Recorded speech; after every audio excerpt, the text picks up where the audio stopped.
Hello, everybody. Chad Eves here. Recently, my wife and I took a car service home from O'Hare International Airport here in Chicago.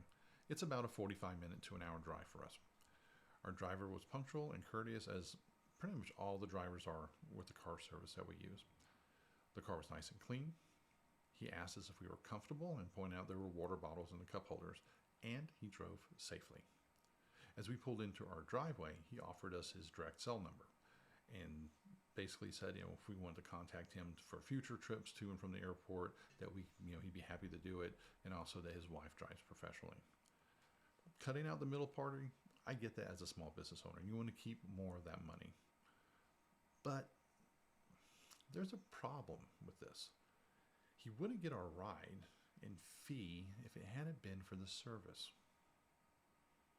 There's a message that he's sending to people, and it could be he does it without knowing, or maybe he doesn't care.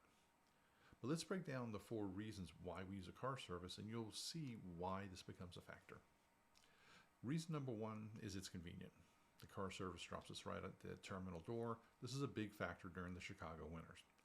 Number 2 is that the drivers are almost always courteous and they're safe. They do a good job in getting us back and forth safely. So that's a huge factor. Number 3 is it's actually cheaper in a lot of instances for us to use that versus parking our car at the airport garage for the duration of our travels. So there's the financial component as well. The 4th one is reliability. And we use AmericanCoachLimousine.com here in Chicago in case you're curious. I don't get anything from them. They've just been a really good car service for us for about a decade. Now, the first 3 items on this trip were fine. It was that 4th one, reliability. Like I said, I get wanting to remove that middle party and their cut out of the equation. But this is how we got the ride. And he's willing to forgo that relationship with the car service to get the work directly. Perhaps it violates his contract. I can just about hear those of you out there going, so what? What does it matter? The what is this. If this person is willing to treat the company funneling him business like this, how reliable would he be for us? What's to say he would not do something when it comes to one of his other customers with a higher fare? Also, this can indicate other problems. In the Navy, we call this demonstrated unreliability. The concept is if a person is willing to do something significant wrong or in an improper manner, what's the likelihood or risk of that person doing other things poorly?